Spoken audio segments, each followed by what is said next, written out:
Un encuentro con su palabra, porque secase la hierba, marchitase la flor, mas la palabra de Dios permanece para siempre. Con ustedes, el doctor José Ricardo Arias Quintero.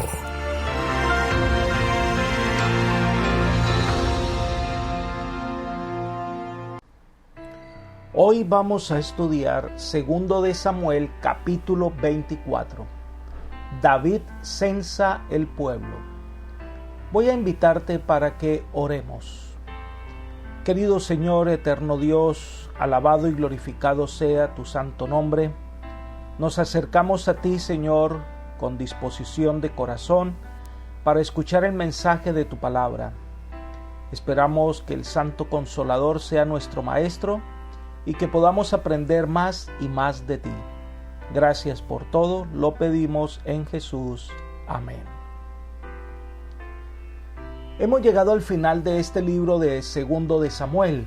Ha sido una lección muy especial para nuestra vida el poder repasar la historia de un héroe como lo es David, con sus aciertos y desaciertos, en medio de la crisis y en medio de las luchas, pero aprendemos de David su fidelidad al Señor, aferrarse a Dios a pesar de sus errores, confesar su pecado sinceramente y seguir las instrucciones divinas.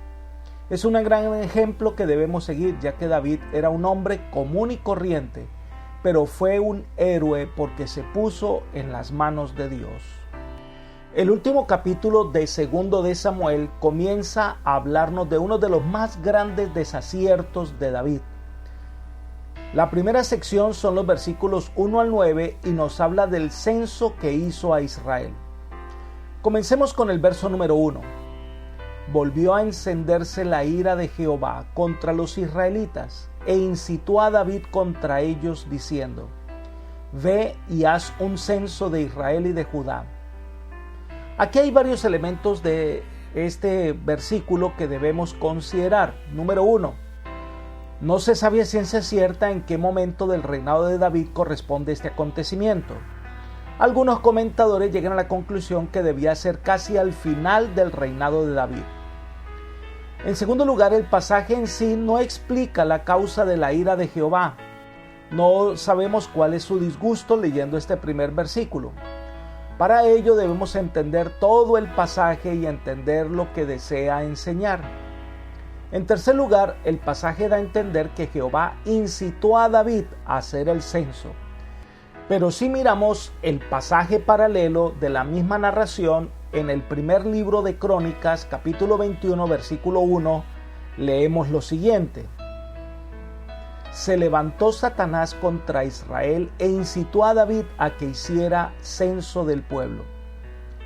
¿Acaso hay una contradicción entre estos dos pasajes? La respuesta es no. Recuerde que en el pensamiento hebreo se le atribuye a Dios tanto lo que hace como lo que Él no impide. ¿Quién fue realmente el que inspiró a David a hacer el censo? Indiscutiblemente, al estudiar todo el capítulo 24 de 2 de Samuel, nos damos cuenta de que no fue Dios, sino Satanás. Quisiera también compartir con ustedes las razones expresadas por Elena de White con respecto a este censo. Ella comenta: con el objetivo de extender sus conquistas entre las naciones extranjeras, David decidió aumentar su ejército y requerir servicio militar de todos los que tuviesen edad apropiada. Para llevar a cabo este proyecto fue necesario hacer un censo de la población. El orgullo y la ambición fueron lo que motivó esta acción del rey. El censo revelaría el contraste que había entre la debilidad del reino cuando David ascendió al trono y su fortaleza y prosperidad bajo su gobierno. Esto tendería aún más a fomentar la ya excesiva confianza en sí que sentían tanto el rey como el pueblo. Las escrituras dicen: Satanás se levantó contra Israel e incitó a David a que contase a Israel. La prosperidad de Israel bajo el gobierno de David se debía más a la bendición de Dios que a la habilidad de su rey o a la fortaleza de su ejército. Pero el aumento de las fuerzas militares del reino daría a las naciones vecinas la impresión de que Israel confiaba en sus ejércitos y no en el poder de Jehová. Libro Patriarcas y Profetas, página 809. Su relación con las naciones paganas lo llevaron a compararse con ellos y para mostrar cuán grande era Israel y cuántos logros había alcanzado en su reinado. Esto fue lo que incitó a hacer el censo, que no contó con la aprobación divina ni con el visto bueno del pueblo en general. El rey estaba empeñado en su tarea, que no quiso escuchar ni siquiera a sus hombres. Leamos los versículos 2 al 4. El rey dijo a Joab, general del ejército que estaba con él: recorre ahora todas las tribus de Israel desde Dan hasta Beerseba, y haz un censo del pueblo para que yo sepa el número de los habitantes. Joab respondió al rey: que Jehová, tu Dios, multiplique al pueblo 100 veces más de lo que es, y que pueda verlo mi señor el rey. Pero, ¿por qué se complace en esto mi señor el rey? Sin embargo, la palabra del rey prevaleció sobre la de Joab y sobre la de los capitanes del ejército. Se retiró pues Joab con los capitanes del ejército de la presencia del rey para hacer el censo del pueblo de Israel. Era el propósito del censo fines militares. Por eso le confía la tarea de contar al pueblo al jefe del ejército de Joab. Ya no son los sacerdotes ni los ancianos, sino los militares, porque deseaba el rey agrandar su ejército para que fuera el más grande de la región. Joab era un general endurecido e inescrupuloso, pero aún él pudo darse cuenta de que un censo tal no estaba en armonía con los principios fundamentales de la monarquía hebrea. Mediante varias preguntas procuró que David reconociera la necedad de su proceder. Sin embargo, David era el rey. No quiso escuchar a Joab. Estaba empeñado en hacer el censo y se dio la orden expresa. Elena de White agrega: la leva propuesta causó mucho descontento. En consecuencia, se creyó necesario emplear los oficiales militares en lugar de los sacerdotes y magistrados que anteriormente habían tomado el censo. El objeto de esta empresa era directamente contrario a los principios de la teocracia. Mismo libro Patriarcas y Profetas, página 809. Este es un error que comete David al proceder sin consultar si era o no la voluntad de Dios. Joab recibe la orden del rey y como buen militar la cumplió.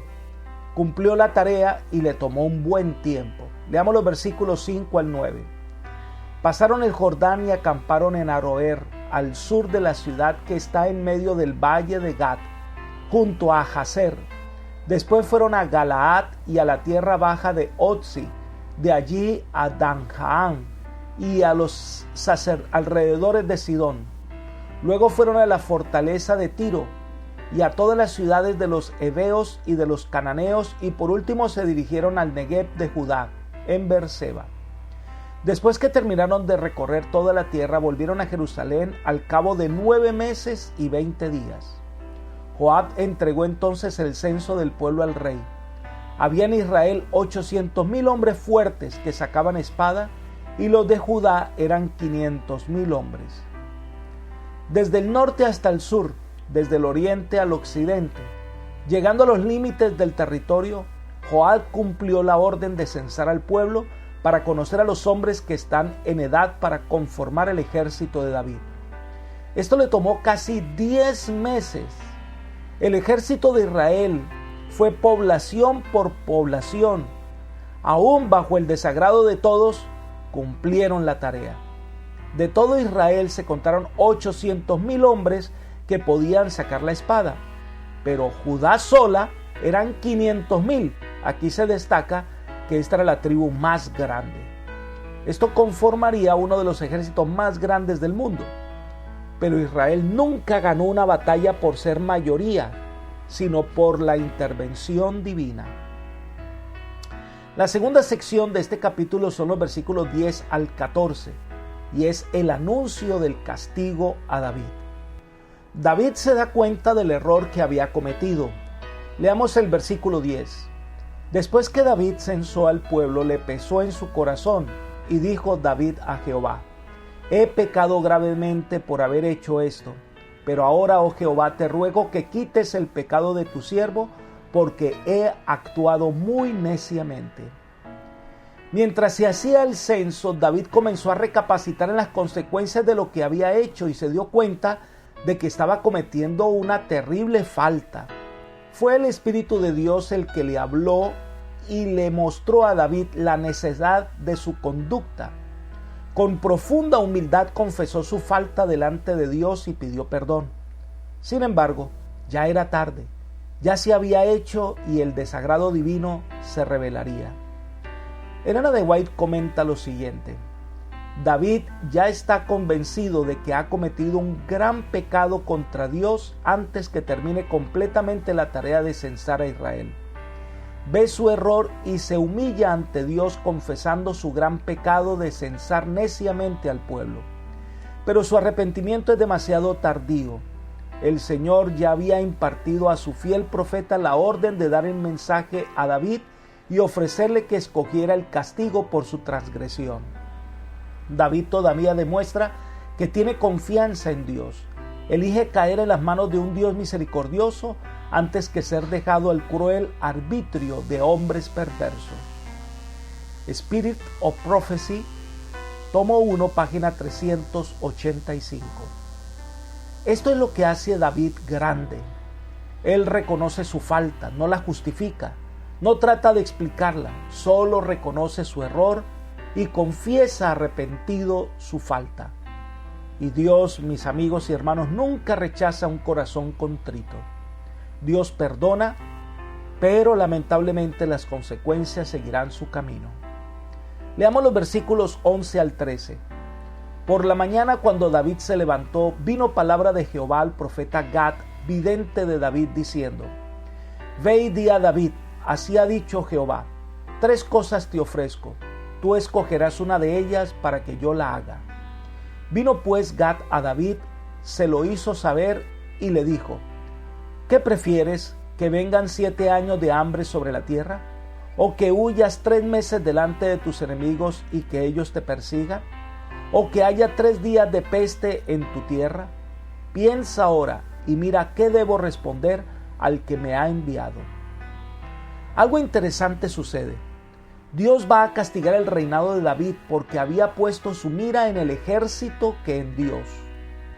Quería parecerse a las naciones más poderosas de la tierra. Quería exhibir ante el mundo su poderío militar en vez de mostrar al mundo el poder de Dios. Cuán fácil los hombres toman caminos equivocados. Cuán fácil convertimos las bendiciones de Dios en un fin y no en un medio. Nos olvidamos la razón por la cual somos bendecidos por Dios, y es para dar a conocer al Dios que está con nosotros a un mundo que lo desconoce. Así que Dios envía a su profeta para que David escogiera el castigo que iba a venir sobre él. Algo insólito, algo que es la primera vez que podemos leer en la Biblia. Le propone escoger una de estas 3. Número 1, 7 años sobre la tierra hambre, es decir, una hambruna que sería directamente enviada por Dios. Número 2, huir delante de sus enemigos por 3 meses. Esto implica batallas, muerte, persecución, destrucción, conquista de nuevos territorios, es dejar a la nación sin protección debida a que sus hombres de confianza estarían con él, y de esta manera sería presa fácil de los invasores. O, en tercer lugar, 3 días de peste sobre la tierra. También una peste que vendría como castigo directo de Dios. Veamos cuál fue la respuesta de David, versículo 14. Entonces David dijo a Gad: estoy en gran angustia, pero es preferible caer en manos de Jehová, porque sus misericordias son muchas, que caer en manos de los hombres. Pareciera que David no eligió con exactitud cuál sería su castigo, sino solo que procediera de Dios. Tanto la peste como el hambre podrían ser consideradas como procedentes directamente de Dios. Cualquiera de los 2 castigos caería tanto sobre la nación como sobre el rey, pero puesto que el pueblo fomentaba los mismos pecados que los que movieron la conducta de David, mediante el error cometido por David, el Señor castigaría también los pecados de Israel. Qué terrible que la decisión del rey afectara a todo el pueblo, y es la responsabilidad que tiene el líder. sus aciertos y desaciertos afectan de una u otra manera a los dirigidos. Hay dolor en el corazón del rey, porque su pueblo iba a sufrir las consecuencias de su decisión. Pero además, muchos del pueblo ya estaban asimilando costumbres y prácticas de las naciones vecinas que ponían en riesgo la teocracia del país, y Dios también va a castigar al pueblo por sus errores. David elige el castigo de Dios, porque en su justicia hay misericordia. Prefiere esto que caer en manos de hombres desalmados, que no tienen misericordia y cuyo daño sería mayor que el que Dios podía traer. Entonces el castigo viene sobre Israel, y es la peste. Versículos 15 al 17. Entonces Jehová envió la peste sobre Israel desde esa mañana hasta el tiempo señalado, y murieron 70,000 hombres del pueblo de Dedán hasta Beerseba. Y cuando el ángel extendió su mano sobre Jerusalén para destruirla, Jehová se arrepintió de aquel mal y dijo al ángel que exterminaba al pueblo: basta ya, detén tu mano. El ángel de Jehová estaba junto a la era de Araúna, el Jebuseo. Cuando David vio el ángel que castigaba al pueblo, dijo a Jehová: yo pequé, yo hice lo malo. ¿Qué hicieron estas ovejas? Te ruego que tu mano se vuelva contra mí y contra la casa de mi padre. El castigo que sobrevino sobre Israel fue la peste, que comenzó en el principio del verano. Esta iba a durar 3 días. Durante este tiempo murieron 70,000 hombres. Esto demuestra 2 cosas. Número 1, que el Señor había cumplido la promesa a Abraham, que su descendencia se multiplicaría como las estrellas del cielo. Es decir, el pueblo de Israel era grande. Y en segundo lugar, que el mismo Dios que había dado vida podría en un momento cegarla. Cuando el tiempo se cumplió, el ángel exterminador recibe la orden de parte de Dios que detuviera su mano. Se dice que Dios se arrepintió de ese mal. Esto no debe entenderse bajo la perspectiva de los hombres, que cometemos errores y nos arrepentimos por el mal que hemos hecho. Dios no se arrepiente de haber actuado con justicia, sino más bien que el Señor le duele en su corazón lo que ha acontecido porque ama a su pueblo y no le gusta el sufrimiento del hombre. Todo lo que sucede es culpa del pecado y la maldad. Cuando David se da cuenta de las consecuencias, se arrepiente del mal, se da cuenta que Israel está sufriendo por sus errores. Sin embargo, recordemos que Dios es justo y su actuar no está basado en el capricho. La sentencia sobre Israel era necesaria para corregir al pueblo. Veamos el siguiente comentario de la señora Elena de White. Dice: la realización del censo había causado desafecto entre el pueblo, pero éste había participado de los mismos pecados que motivaron la acción de David. Así como el Señor, por medio del pecado de Absalón, trajo castigo sobre David, por medio del error de David, castigó los pecados de Israel. Libro Patriarcas y Profetas, página 811. Entonces dice que el ángel se detuvo en la era de Araúna, el Jebuseo. Este lugar es conocido como el Monte Moria, el lugar donde posteriormente se erigiría el Templo de Salomón. Y llegamos al final del capítulo de este libro con la compra del terreno y la construcción de un altar. Leamos los versículos 18 al 25. Vino Gad donde estaba David aquel día y le dijo: sube y levanta un altar a Jehová en la era de Araúna el Jebuseo. David subió conforme al dicho de Gad, según lo había mandado Jehová. Araúna miró y vio al rey y a sus siervos que venían hacia él. Salió entonces Araúna, se inclinó delante del rey, rostro a tierra, y dijo: ¿por qué viene mi señor el rey a ver a su siervo? David respondió: para comprarte la era y edificar en ella un altar a Jehová, a fin de que cese la mortandad del pueblo. Araúna dijo a David: tome y ofrezca a mi señor el rey lo que bien le parezca. Ahí tiene bueyes para el holocausto, los trillos y los yugos de los bueyes para leña. Todo esto, oh rey, Araúna lo da al rey. Luego dijo Araúna al rey: Jehová tu Dios te sea propicio. El rey dijo a Araúna: no, la compraré por su precio, porque no ofreceré a Jehová mi Dios, holocaustos que no me cuesten nada. Y David compró la era y los bueyes por 50 siclos de plata. Edificó allí David un altar a Jehová y sacrificó holocaustos y ofrendas de paz. Entonces Jehová oyó las súplicas de la tierra y cesó la plaga en Israel. Aquí encontramos varios detalles importantes que brevemente trataremos de destacar y que merecerían una atención posterior de cada uno de nosotros en un estudio más concienzudo de este pasaje. En primer lugar, el arrepentimiento de David fue aceptado por Dios, e inmediatamente el Señor envió a su profeta a comunicarle a David lo que debía hacer. Número 2, para terminar este proceso, debía ir a la era de Arauna, el Jebuseo, y edificar un altar y realizar un sacrificio. Recordemos que aunque el arca estaba en Jerusalén, el altar de sacrificios estaba donde estaba el tabernáculo, que era en Nob. En tercer lugar, esta era de Arauna era el monte Moria, un lugar considerado especial para el pueblo de Israel, ya que fue el lugar donde Abraham edificó un altar para sacrificar a su hijo Isaac.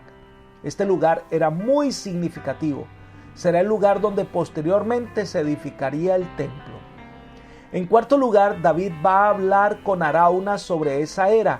Era el tiempo de arar la tierra. Allí estaban los bueyes y la trilla. Cuando el Jebuseo se dio cuenta que David le ofrece comprar la tierra para ofrecer sacrificios, Arauna se le cede, se lo regala con todo y animales, porque allí estaban listos. En quinto lugar, David no acepta el obsequio, porque no va a ofrecer al Señor algo que no represente un sacrificio. No va a dar nada al Señor que no le haya costado. Qué tremenda lección para todos nosotros. Muchas veces nos privamos del privilegio de participar en el sentir de Dios por nuestro egoísmo. Le damos al Señor lo que sobra, lo que no nos duele. Metemos la mano en el bolsillo y le damos a Dios la moneda que no nos duele, la más pequeña e insignificante. Pero David nos enseña que debemos darle al Señor lo que nos cuesta. La pobre viuda de la historia en la época de Jesús dio más que todos los ricos que venían al templo, porque ella dio todo lo que tenía. Dar al Señor lo mejor, darle todo, nuestra vida, nuestro tiempo, nuestras energías. Este debe ser el ideal del cristiano. El precio que pagó David fue un precio alto, equivale a 7 kilogramos de oro. Allí edificó entonces David un altar. Allí David sacrificó la víctima expiatoria, recordando que Cristo moriría precisamente por los pecados del mundo, para que cese la mortandad del ser humano, para que el hombre tenga vida eterna. Ahora, mis hermanos, el libro de Samuel termina con este relato del arrepentimiento de David y su reconciliación con Dios. La vida de David es un testimonio constante de la bondad y misericordia de Dios y del poder de su gracia salvadora manifestada en quienes ferviente y humildemente se entregan a Él. Apreciado amigo y hermano, Dios está siempre a nuestro lado, prodigando los más ricos dones del cielo para que podamos vivir, movernos y crecer. Pero nuestra ingratitud a Dios se deja ver cuando solo le damos al Señor las migajas de nuestra vida. Es tiempo de dar al Señor lo mejor de nuestra vida, lo mejor de nuestra existencia. Ha llegado la hora de entregar nuestra vida al Dios eterno, darle todo nuestro ser y todo lo que somos y tenemos a Él. Esa es la mejor decisión que debes tomar. Que el Señor hoy te bendiga, te guarde y te guíe. Es mi oración por ti. Amén.